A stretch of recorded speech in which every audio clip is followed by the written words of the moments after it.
Let us begin. Shantakaram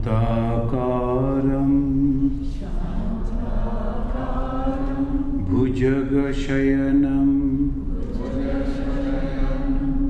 Padmanabham Suresham Vishwadharam Gagana Sadrisham Meghavarnam Shubhangam Lakshmikantam Kamalanayanam Yogibhi Dhyanagamyam Vande Vishnum Bhavabhayaharam Sarvalokaika Natham. This is the description of the God, the impersonal God, all-pervading God, God without form, for the benefit of the devotees taking a human form. And that form is this. That is the description. Now friends, we are studying the Bhagavatam, a great scripture that is the mixture of exactly this idea, impersonal God and personal God. And this actually the idea of the Hindus. As a human being, we cannot conceive, we cannot think of impersonal God, all-pervading God, or something which is all-pervading. It is impossible. If you close your eyes and try to think, and you will see some idea is coming before you. I asked one of my good friend in Andhra. He was practicing the follower of the Islam. And to tell me, when you close your eyes and you look at the only a clear the space, mostly they are facing a wall and nothing else. So what do you think of? They think of Kaaba, he told. I think of Kaaba, the holy place for the Muslims. That means some idea, something with a frame, a name within the time. Otherwise it is impossible. So the Hindus, they developed this idea, the God with form. But that same God is all-pervading, all-powerful, all-merciful, and that the same God which is one from which everything has come up. Now, God has created the human being, and God has given a very special gift to the human being, that is the intellect. That is the buddhi. And this intellect, what type of intellect? That they can discriminate, they can understand, they can judge. And they have, very thoroughly they have judged that everything, including my body, my mind, is temporary. All things are temporary. If it is temporary, that means it cannot give me the permanent joy. So the seekers of the permanent joy, that's called the spiritual seekers. The seekers of the permanent happiness. So what they will do? So therefore all the scriptures, the wonderful scriptures, the Veda, there's all the researchers, and they brought out, and from there different type of scriptures. So Bhagavata is also the same type of scriptures, and it's a question answer form, so the people can understand. Now let us do a quick recapitulation, that we know one great king whose name was Nimi, and he was the king of the Videha, the place called Videha. He was the king. And in those days, the kings, they were very good supporter of the spiritual research. So they used to invite the people to sit in one place and discuss about the spirituality, the subtlety, the mind, the consciousness. So they used to do like that. When they were doing, so 9 yogi brothers appeared over there.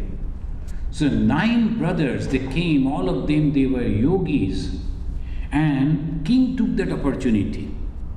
First, he served them well, and he made them satisfied, and afterwards, as is the tradition, asked spiritual questions.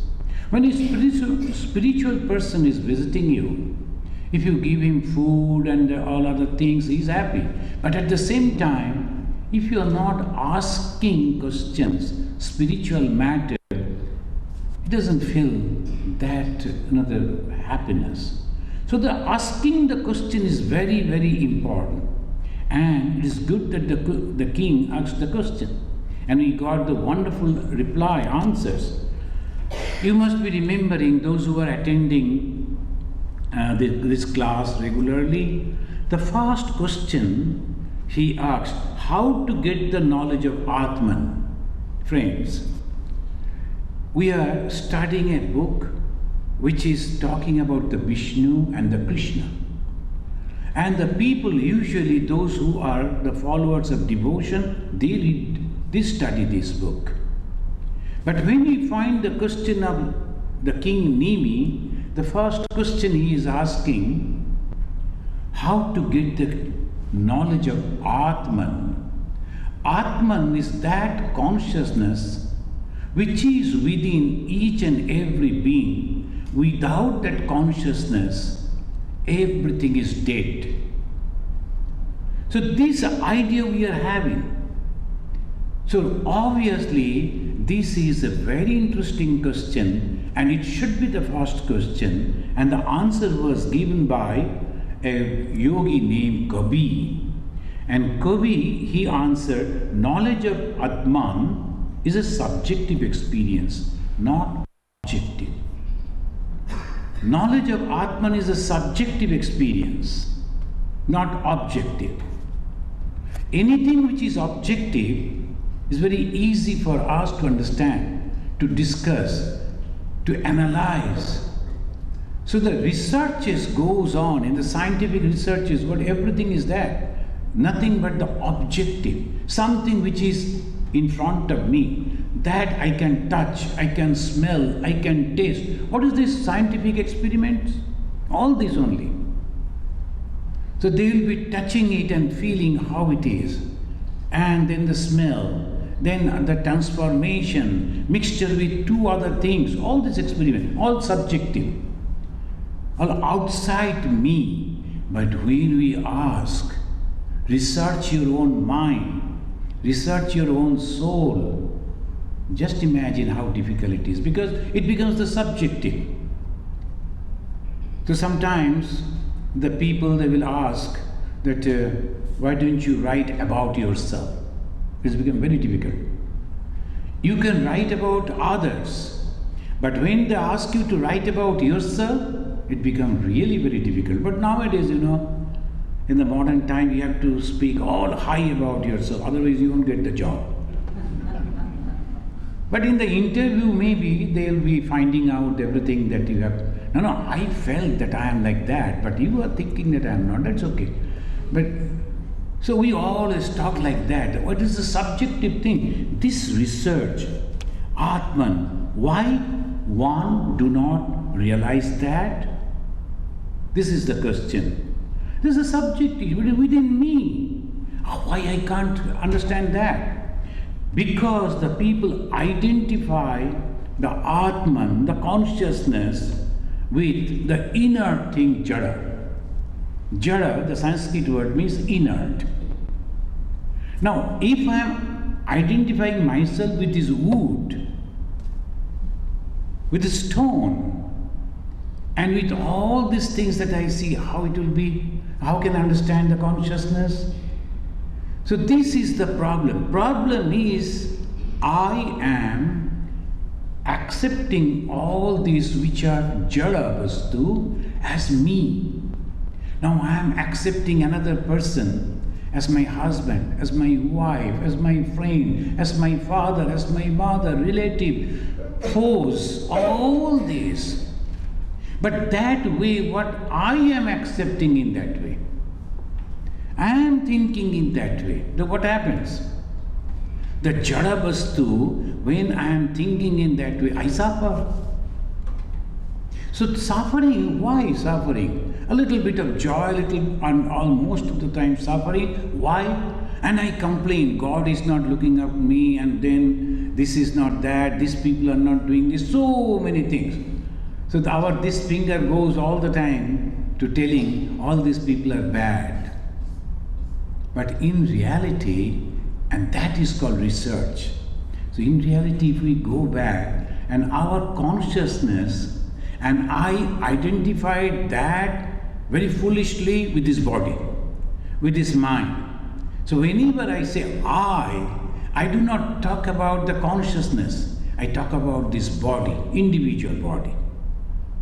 And so when we grow up, our brothers and sisters together, and then afterwards we immediately think, no, he is different, I am different.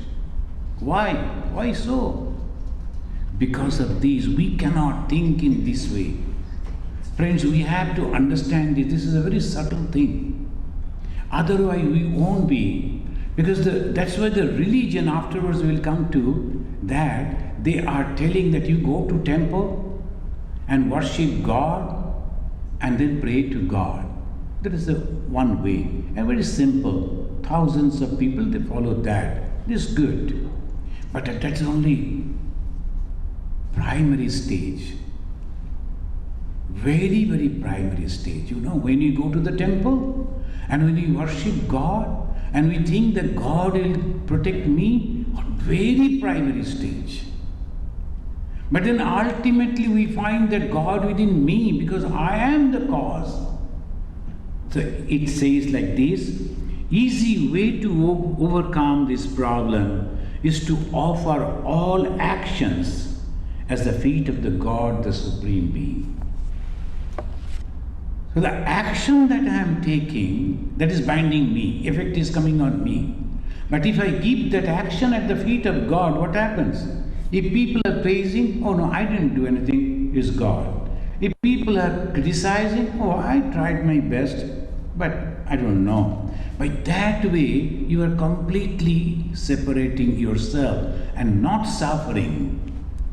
So we are free from that suffering. How it is possible to understand the second question comes, how to recognize the realized soul? You can remember those who are attending. First is how to get the knowledge of Atman. So that was given. It is available in our YouTube, so you can go, the thorough discussion was there.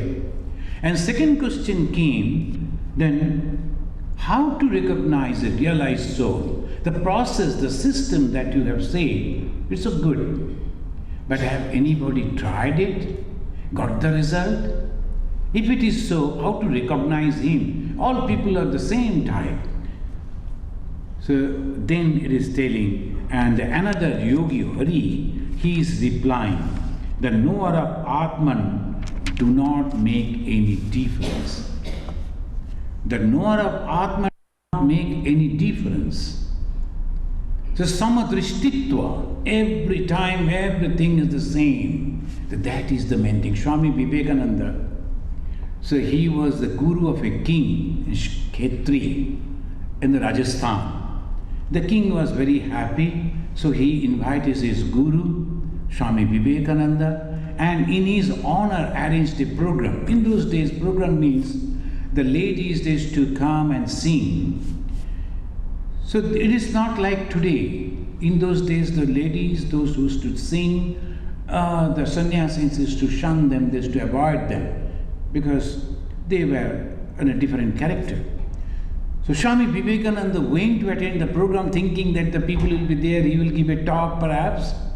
But he saw that the one lady with all the arrangement for the singing and the kings and the rich people, that was the main entertainment. Immediately Vivekananda turned from there to go away. No, I am not supposed to listen to this song. And that lady started singing, Prabhu mere abaguna chitanadara. Oh my Lord, don't find fault in me. Samadarshi hai nama tihara. You, the sannyasi, you, the monk, you are supposed to be the same sighted. How can you see fault in me and avoiding me going away? So she was singing from the core of her heart, and that touched Swami Vivekananda. It's true. Why should I think in that way? She is also the same Atman. Just because of some customs, the social customs, I am following this. No, he broke that. He went and sat and listened. And not only that, he learned the song and he sang in many different places and said, that was my teaching. A sannyasi realized the Brahman should be same-sighted, cannot have differentiation. And the third question was, among the discussion that came the word Maya, M-A-Y-A. The four-letter word, that is the problem. And this Maya, the power of God. So the king asked this third question, and the Antariksha, another yogi, he answered, Maya is the power of the Supreme Lord, hence has no beginning but has an end. Maya has no beginning because it is with God. When the God was created, nobody knows. He is a self-created. So no one else. Who created God, if you ask the question? No, that is blasphemy. You cannot. Because He is the creator. He created Himself. When? We do not know. And along with that came His own power. So obviously, the power of God is also eternal, and that is called the Maya. We do not, but it has an end. How to end it? Then the king asked. How to overcome Maya? Naturally, the fourth question. How to overcome the Maya? This time, Prabuddha, another rishi, so he answered and prescribing a list. You know, the last time we were noting down so many practices. Now, two different types of people are there. One who are very, very intelligent, very sharp. So the moment they see anything, immediately they understand. But some of the people, they are very simple type. It takes different practices for them to reach to that level. So those who can understand that this is Maya, they will never touch it. Those who have already experienced traveling regularly in the desert, they know what is mirage. So they will never be deluded by the mirages. But the new one who is traveling in that, and if he sees that mirage, that he'll be deluded. Oh, there is water, there are people, now let me go, let us go over there. But the experienced people will say, no, that is not. Actually, you are imagining, and your dream is reflecting over there. What is mirage? That is mirage. So that way, he said, those who are intelligent and experienced, for them separate. But those who cannot, so they have to practice. A big list was given, and sloka 23rd to 28, all these containing a big list of different things that one should practice. Then only one can go beyond Maya. We are all doing that practices. Not that everything together, but those who are trying to realize God sincerely, they are practicing only this. So this is the practices to go beyond the power of God. And God is very happy when He sees that someone is overcoming his power and coming near Him. God is very happy. And not only that, God comes out to help, to guide in the form of Guru. He comes and guides. This Tuesday is the Guru Purnima day, a very holy day for the Hindus. Why you know? Guru is a wonderful conception in the Hindu, the tradition. And who is this Guru? Anyone who is teaching you is a Guru. Helping you is a Guru. Guru means the preceptor. But the Guru, the word is used for the spiritual teacher. Why? The father is a Guru, mother is a Guru, teacher is a Guru. But spiritual teacher, spiritual master is supreme Guru. Why? He gives the knowledge which will help you to cut asunder the bondage of Maya. And you get the liberation. A Guru gives his own power through that mantra to the disciple. And that way Guru suffers a lot, but still he feels joy to help. So that is called the Guru. And this Maya, you have to practice that. Then the question came. The confusion is always there. Because in the Hindu, that there are all freedom is there. So someone told the goal should be the Brahman. Another told no, Paramatman. Another told Narayana is the only goal. So if you go to some temple, they will say, oh, you went to Vedanta society? And they talk about all the time the knowledge. What is that knowledge? I was listening to one of the talks of one of their mom, a young mom. He was telling, oh, they talk about the Atman. What is Atman? I am that. They use caricature and all those things. There is nothing wrong. But he thinks the Narayana is the only. Again and again he was telling. That Narayana and beautiful and like this. That is also good. We accept that.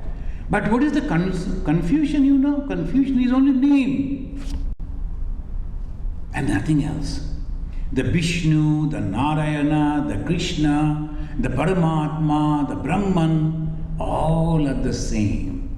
So that is why it says, in the fifth question the King Nimi is asking, are there any difference among the Brahman, Paramatman, Narayana? Brahman means the infinite consciousness. Paramatma, the supreme spirit. Narayana, the divine person. And the difference? Then the yogi, Pippalayan, he replied, another, that he said all three are the same. But the Brahman and Paramatma are very subtle, subjective. So naturally it is very difficult to understand. If we ask you, go and close your eyes and this, what is this Brahma? Those who are practicing the path of knowledge, do you know what they are supposed to do? Day and night they should say, I am not this body, I am not this mind, I am the Atman and Atman. It's so difficult. But they are hungry, they are eating food. They need clothing, they need shelter, they need all and everything that a body needs, mind needs. But at the same time they will say, no, I am not this. Disassociation of the body and the mind, very subtle, very difficult. So the said Supreme God takes a form, and that is Narayana. Nira, and that sometimes in South Indian language also and in Sanskrit they will say Nira. Nira means water. One who is leaving a Nira on water is Narayana. Why water? Because formless. And in the formlessness, one who can take the form is Narayana. Ayana is the path and Nira is the water. So that is the one who is taking the human form. In that without form. Bhagavan Sri Ramakrishna, he solved this problem. And he said, when you are having a devotion, it's cool, calm. So naturally, water become ice.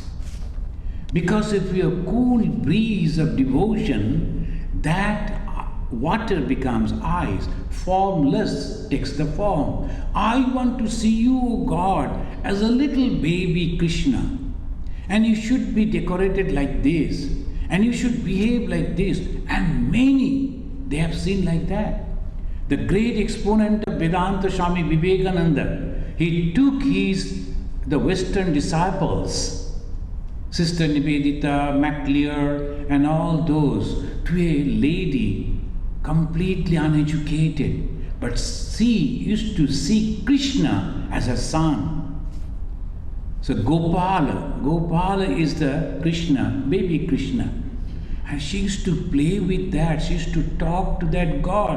And that was so very real that Bhagavan Sri Ram Krishna accepted, Swamiji accepted, Mother accepted, and everyone used to call that lady as Gopal's mother. Aghar Mani Devi, it was her name, but people forgot that. Now she became famous as the mother of the Gopal. That is also true. If the God cannot take the form, then God has no power. That Brahman, the Paramatman, if it is all powerful, can he not take the form for me? Why not? He can and he should. So that is the way the devotion goes. Complete confidence that my God is my father, my God is my mother, and if I cry for my father and my mother, wherever they are, they will surely come and pick me up. That is this confidence, and it takes that form like that. But who can realize that? This is the question. Vishuddha upalabhyata atmatattam, whose heart, whose mind is completely purified. The pure-hearted person. Again and again, if you go and you see the pure, pavitrata. What is this pavitrata? What is this purity? Understanding the real character of external things, including my body and mind. When I say the external thing, means body and mind too.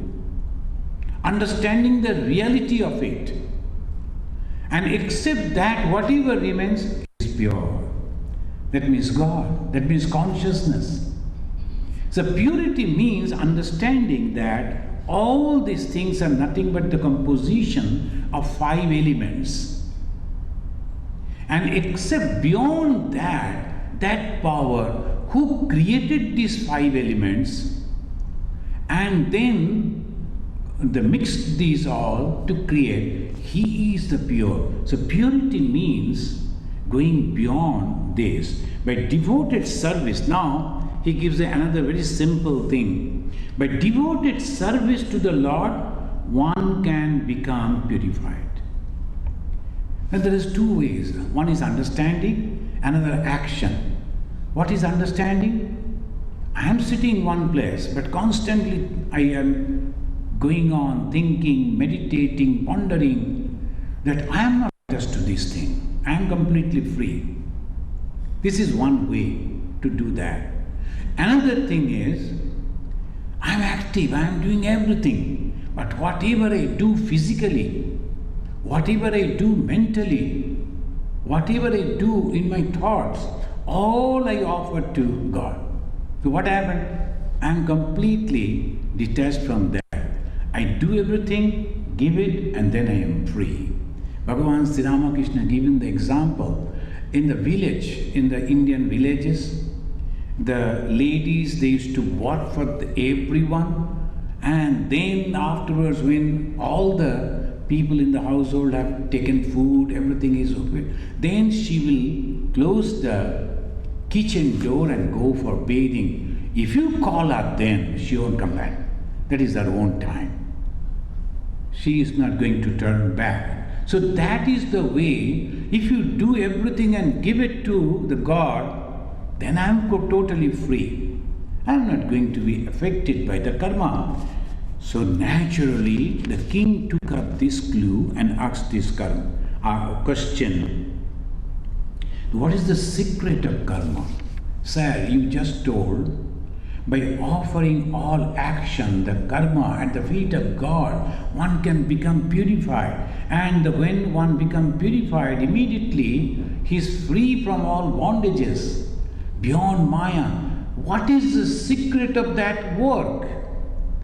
Now friends, today we will discuss that, and that Abhihotra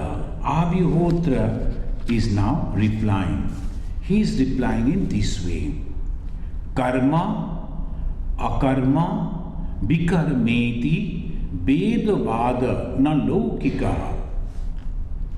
In a very simple Sanskrit, he is telling karma, akarma and vikarma, three different types of karma. Vedavada, na lokika. It has been the injunction of the Vedas. It is not the local the system, no. Vedasya cha Ishwaratmatvat. Now, what is Veda? Why it is so important? Because Ishwara Atmatvat. It was revealed by the Supreme God Himself. Tatra Muhanti Surayaha. Now, ordained action, karma. You should do this and you should not do that.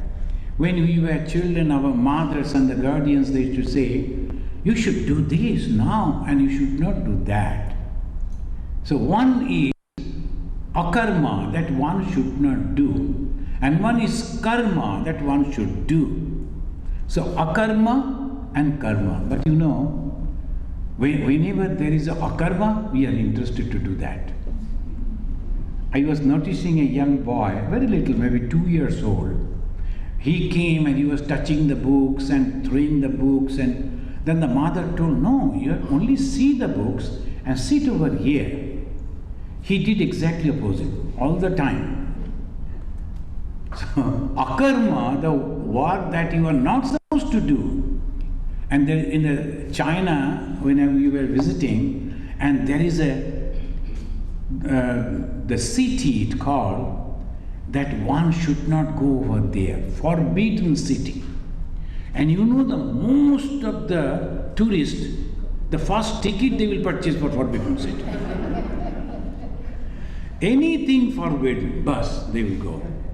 And here, the Las Vegas, they will say, you must visit the Las Vegas, the city of the sin. People are so interested, all over the world they come.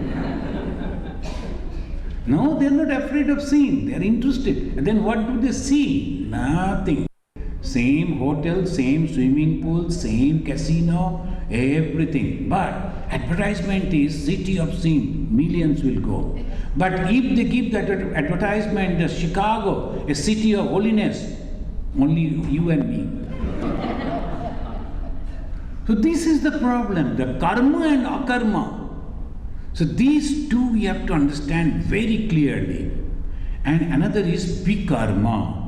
So it says, and in the Bhagavad Gita also, in the 4th chapter we find Shankaracharya is writing so many ways to make this understand. We will try to go through this.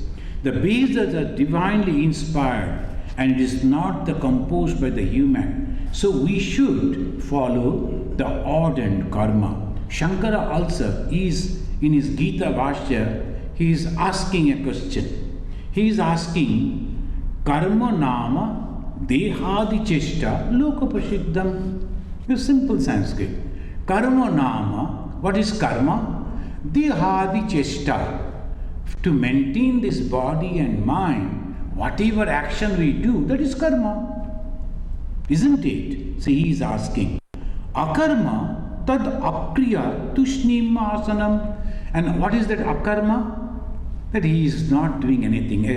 Maybe in our country, particularly in this place, I don't know. In our country, if a son is a college graduate but not earning money, sitting, and the father will come in our country, the father has all freedom to scold the son, even if he is a very elderly. He will come and say, this is akarma. He is sitting over here, not doing anything and eating my money. So he will all the time, every time he will say. And the boy will say, okay, I am trying.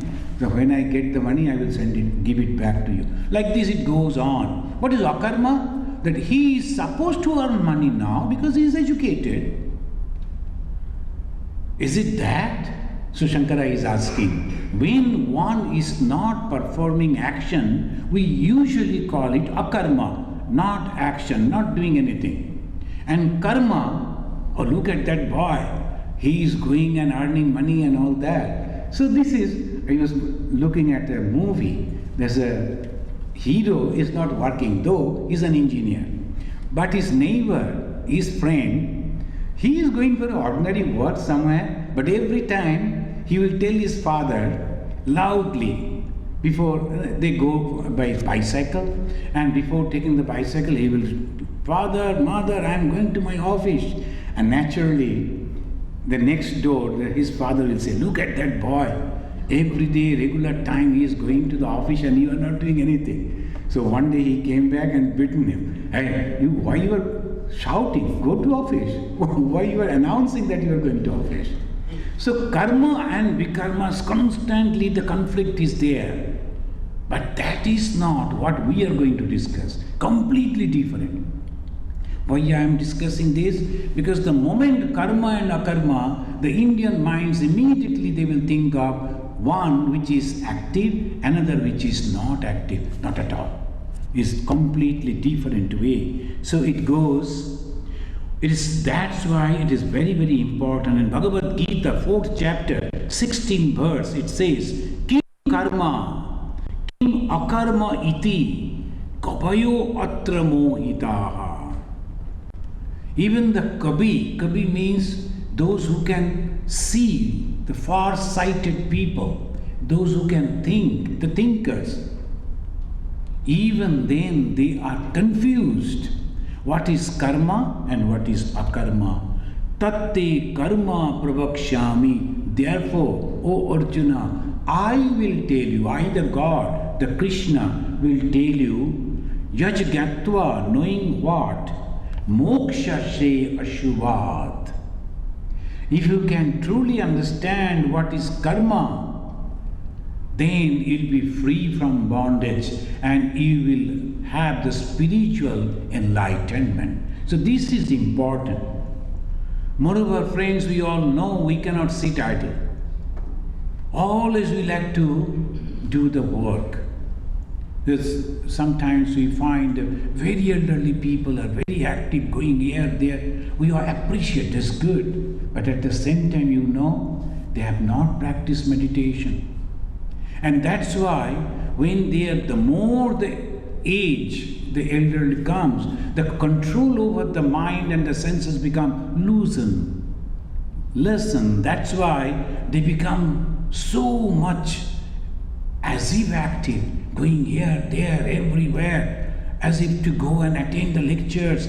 No, that is not true. That is the sign of the uncontrolled mind. That is a sign of their uncontrolled mind. We have to practice meditation. Meditation is the only way that will help you at the old age. And when your body is not giving, not supporting you, in this country people are very active, even in the ripened age. But in our country it's not so much because of the weather and all.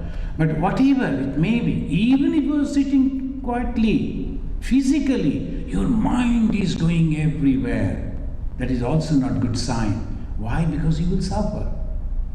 So one should practice meditation. And what is the meditation? Controlling of the mind. How you can control the mind? Through knowledge. And what is that knowledge?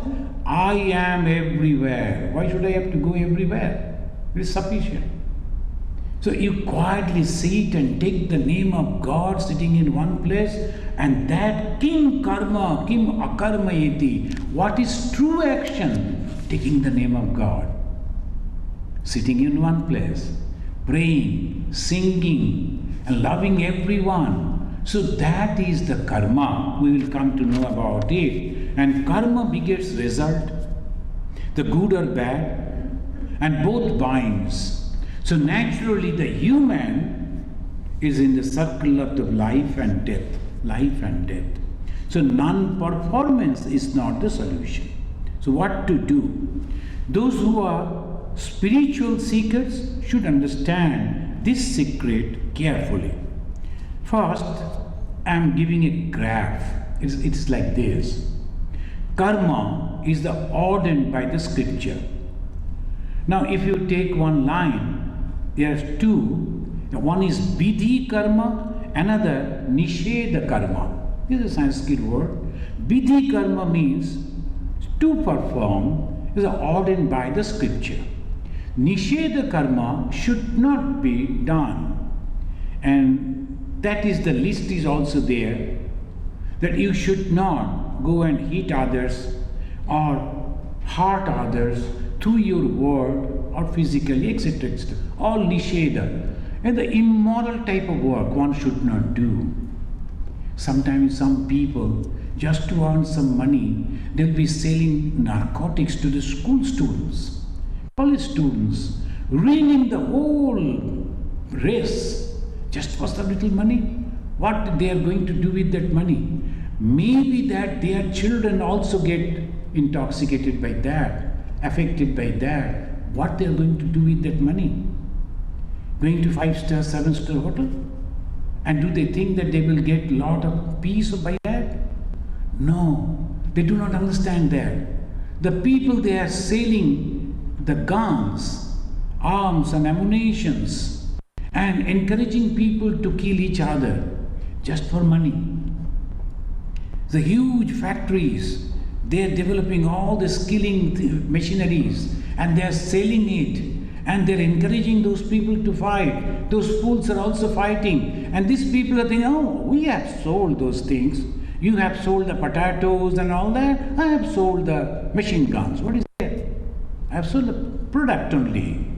It is a product and I sold. No, you're committing sin. So Nisheda karma.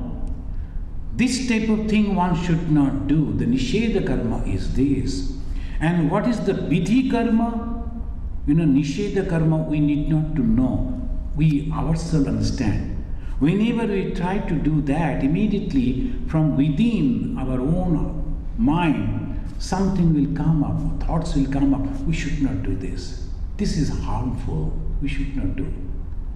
Anything that is harmful for the people should not be done. I have seen people, they are giving money, lot of money in charity. But do you know what they do? They're all making false medicine and selling in the name of hundreds and thousands of the people suffering because of that. Doctors are prescribing, but no effect. They are prescribing the medicine, but there is no effect. But when the doctors are complaining, because the long chain, all people are taking bribe, they are supporting and they are asking the doctors, what is there? In Andaman, one doctor told, what is there, Swamiji? These people, they are suffering so much, all laborers. It is better that let them die. And in the process, I am getting some money. What is the problem? And the problem is not me. Problem for me is for you. Next life, you will be the exactly opposite position. Another doctor will give you this medicine, okay? Remember it. I don't know whether he was afraid or not, because money is a totally different thing. People are not afraid to do anything to earn money. But for what? That is the question. We are only a few people sitting over here and discussing. But this is the most important question. Why I am earning money? At the cost of what? At the cost of my soul, which is going to suffer for thousands and thousands and thousands of years. At the cost of that, why should I? So these two, then the gravity is coming. One is the karma, then two lines are coming down. One is vidhi karma, one should do. Another nisheda karma, one should not do. What is the vidhi karma? Nitya, naimittika, prayaschitta, kamya. These are the four karmas. Vidhi karma. So in the society, any human society, when they develop all this. And what is culture actually? Oh, our culture, your culture is only song, only dance, only food, only clothing? No, the structure. How they are preparing the human. That is the main thing. Because human is the many of the people, they are experimenting. The human is the best thing to experiment. The very good person becoming bad, very bad person then again becoming good. How it is possible? Just thoughts. And how the thoughts come? Because of the practices. And this is the practice. Nitya karma, regularly one should do. And then is nimitta karma, occasionally you can do. Like this Tuesday evening we are going to observe means the discussion about the Guru Purnima. And in the Guru Purnima, those who have taken the initiation, they come and give some gift to the Guru, touch the feet of Guru, take the blessings, do more chanting of meditation and all that. This is not regular, occasional. At the time of Durga Puja, we are fasting, or sometimes, this is occasional. That's called noimittika, nimitta. Nimitta means occasion. So occasionally we do. Prayaschitta, sometimes we make some mistake. Then we understand, oh, I have made a mistake. And all the time within me, the thought comes. Then there is a system, it's called atonement. Prayaschitta, atonement. You should do something by which you can forget that mistake. How it is possible? Sometimes we have seen some people, they will go on feeding every day 108 poor people. Every day. They will cook, they will go and they will serve the food for 108. Then one day I asked, why 108? 108 times I refused food to these poor people. And now I am feeling what I am going to do with this. My children, they don't care about my money. And all around people, they are trying to snatch away the money. And I am really scared with this money. So I am doing this prayaschitta. There are different type of things they do, prayaschitta. So this prayaschitta truly purify the mind. And another is kamya, that is desire. Sometimes the parents, the husband, wife, not getting the issue, the son or the child, so they go and pray. That is kamya, with some desire. So nitya karma, now let us go to nitya karma. This nitya karma again, the 5 nitya karma, regularly one should do. What are the 5 regular action? One is deva yajna. They call it yajna, auspicious action. Auspicious action is called yajna. First is deva yajna.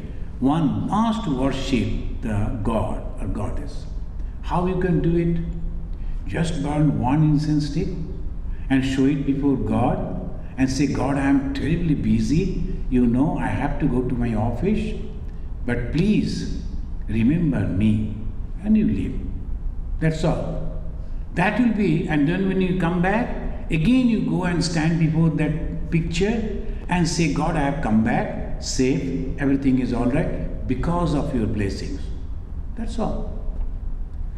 It may sound some foolish, there's a picture and I am only doing this, but no, that will help you.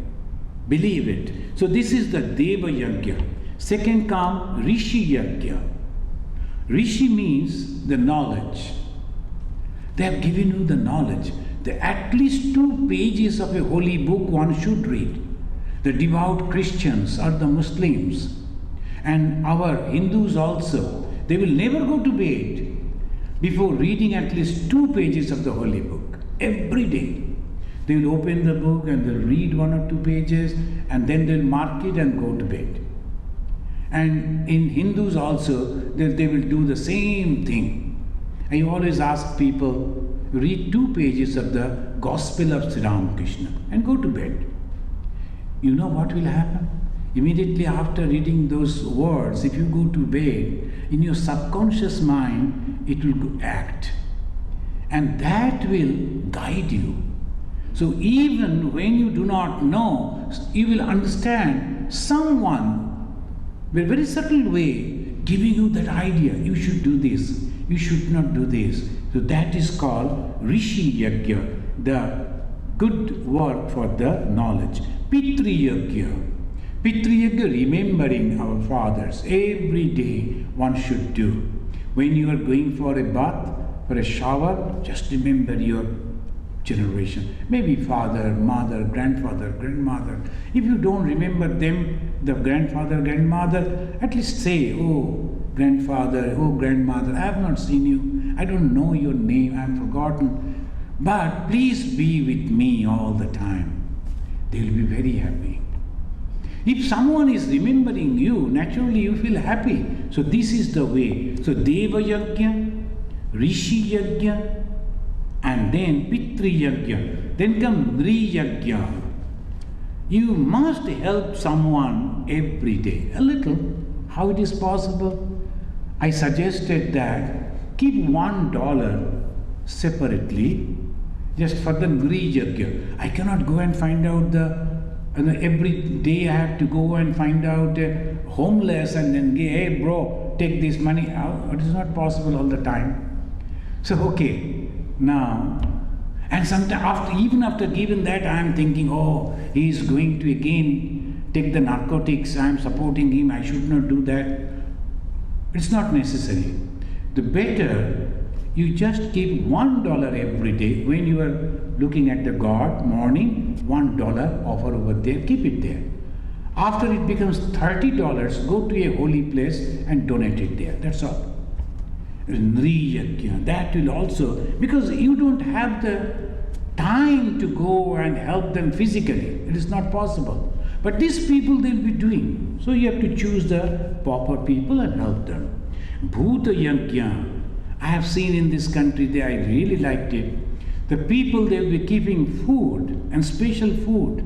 Not that like us, whatever the excess we throw in the garden and oh, now the ants will come and eat. Not like that. Bhuta Yajna, the birds and the animals and the ants, they have their food. In this country I have seen a different type of thing. You can, those birds were having the long picks, so their system is different, food is different, water is also different. So they will be hanging here and there, keeping food. That's called Bhuta Yajna, helping the beings. So they do not know where they will go, where they will get the food. You are the human being, you have to serve. Why? Because God is also in them. We should not forget that. Friends, God forbid, we have got this human birth, but we do not know. Maybe because of the bad karma, we will be there one day as a deer, maybe a bird, and other people will take the picture and won't give food. What he will think? There's a beautiful bird with a long, beautiful plumage, color, and all people are taking the picture only, but no food. So obviously, we must have to remember anything around is nothing but the manifestation of the God. And I am blessed that because of my previous good karma, I have got this human birth and I have got the control over me. Now, oh God, let me serve you. This is the karma. Naimittika karma, as we discussed, Prayaschitta karma, sometimes if you feel, sometimes you can do Saturdays are very good days. So you can take the Saturday, I will do extra 2 hours japa and I am not going to attend anything. That's also whatever the wrong thing that I have done, maybe harsh words, something I have done, everything. The God will forgive you for that. Kamya, those who are having some desire, they can always do that. Then comes the upasana and also the jnana. What is that jnana? The knowledge? Grihastha karma. As a householder, you have some karma that you must do. And Bibidisha sannyasa and Viddat sannyasa. Grihastha and sannyasa. And among the sannyasis, there are 2 types. One is those who are trying to become sannyasi. Another, those who are already they are sannyasi. What is the sannyasa? Giyasa nitta sannyasi yona deshti nakangshati. They never have any desire, nakanksha, no akanksha, no desire, not deshti, and never harm anyone. Even in their dream, they will never harm anyone. So, some people are trying to become like that. So, that is called Bibidisa sannyas. and another is Vidyat Sannyas. In the Bhagavad Gita, I hurriedly complete it. So, Karmanya Akarmaya Pashe. It is in the 4th chapter, 18th verse. I'll request you, friend, you can read it and in the Bhagavad Gita and try to understand this. And the way they are putting, this is very interesting. Karmanya Akarmaya Pashet. In action, who sees inaction? In action, who sees inaction? Akarmanicha karmaya. It is exactly opposite. Inaction, action. Sabuddhiman. He is the intelligent one. Manusheshu, among human beings. Sa yukta Krishna karmasi. And he is a yogi and he is a doer of all action. Karma krit. He is doer of all action. I request you to read this particular verse and explanation from the Bhagavad Gita. Because this is really very interesting way that in the action, inaction, only I will give you the actorship. If it is not there, what happens? Actorship is not there. Action, inaction. I am doing action. No, I am not doing. God is doing through me. What happened? Inaction. So this is the way. God is doing through me. I and my Father in heaven are one. I am the Son of God. I am the child of God. That conception, whatever I am doing, is my Father's work. Swami Vivekananda, when they asked him, this European disciples, Swamiji, let us make a plan of action. We have to start a mission. In those days in India, the Hindus, they were all scattered. Shankaracharya made some groups, but there was no action. And thousands of educated people, they are becoming the monks, but they are not doing anything but the society. Swamiji was thinking how to utilize their knowledge. So that is the mission work. When the friends, they asked him, Swami, we have to make a planning. He said, I never do any planning. I do my mother's job. That is action in inaction. And that is the way we should understand. And let us conclude by saying the yogi concluded by giving this advice, Vedaktameva kurbano nishanga arpitam ishare naishkarmam labhate siddhim rochonartha phalasruti. This 11th book, 3rd chapter, 46th verse of the Bhagavatam, here it concludes like this: if the work is done in a non-attached way and the spirit of dedication to the Lord, that purifies the mind and ultimately leads to self-realization. So this is the secret of karma. Secret of karma is, if the work is done unattached way, I am not doing, but at the same time, I am doing. And doing in a perfect manner. Oh, I am doing God's job, I need not to take care, I am not taking credit, so why should I do properly? When we are cleaning the carpet, somehow we will do. Sometimes I have seen the people there cleaning the floor and putting all the dirt under the carpet. That is not the work. And one must understand each and everything should be done very perfectly. But at the same time, no credit, completely detached. So that's it is. If the work is done in a non-attached and in the spirit of dedication, I love to do this, the dedication, the perfection should come over there, love to do this.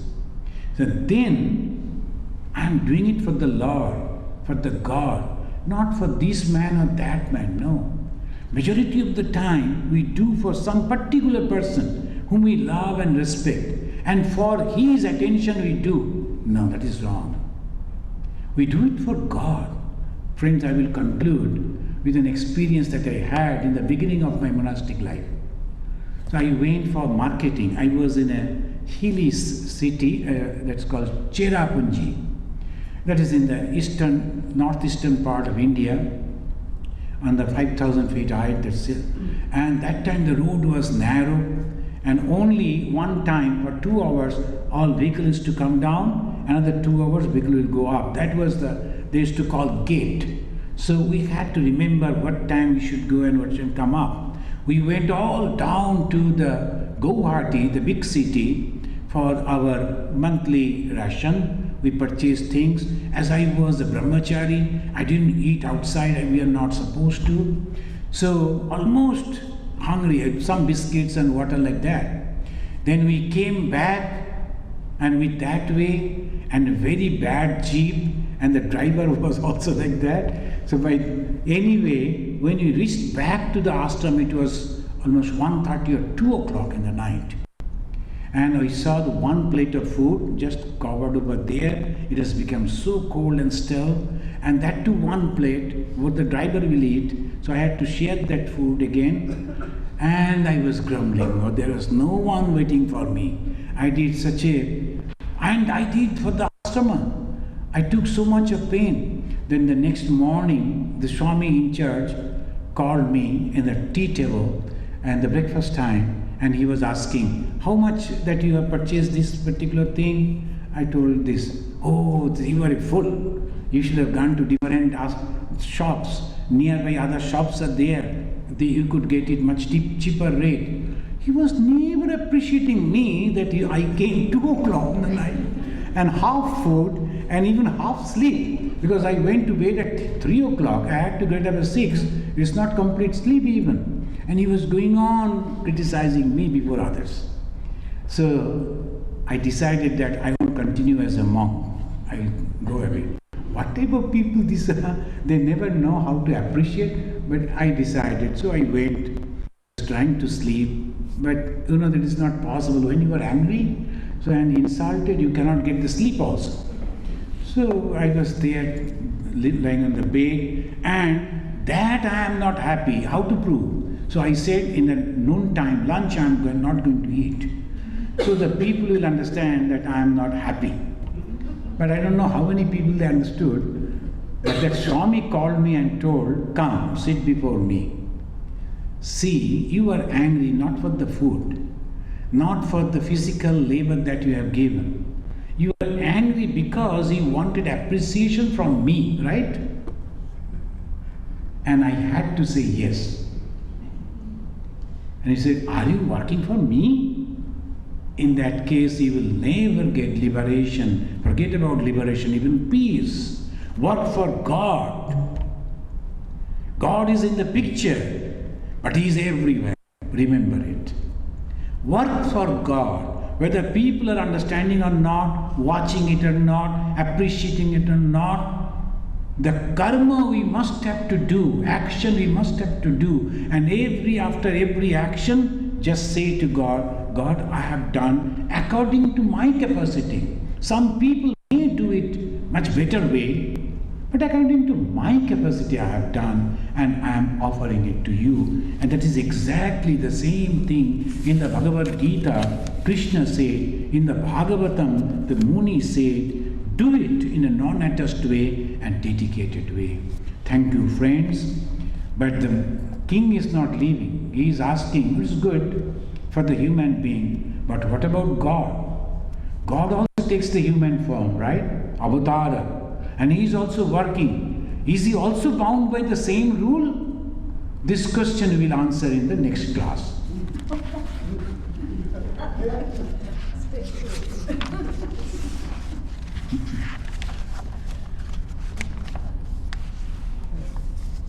Please repeat after me. Yam Brahma Varunendra Rudra Maruta Stunnanti Divyai Stavai Vedai Sangha Pada पराक्रमो उपनिषदै गायन्ति यं सामगा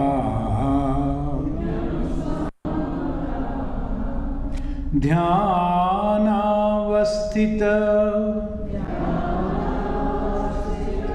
तद्गतेन मनसा पश्यन्ति यं योगिना यस्यान्तं न विदुः सुरा असुरगणा देवाय तस्मै नमः। ओम शांति शांति शांति। हरि ओम।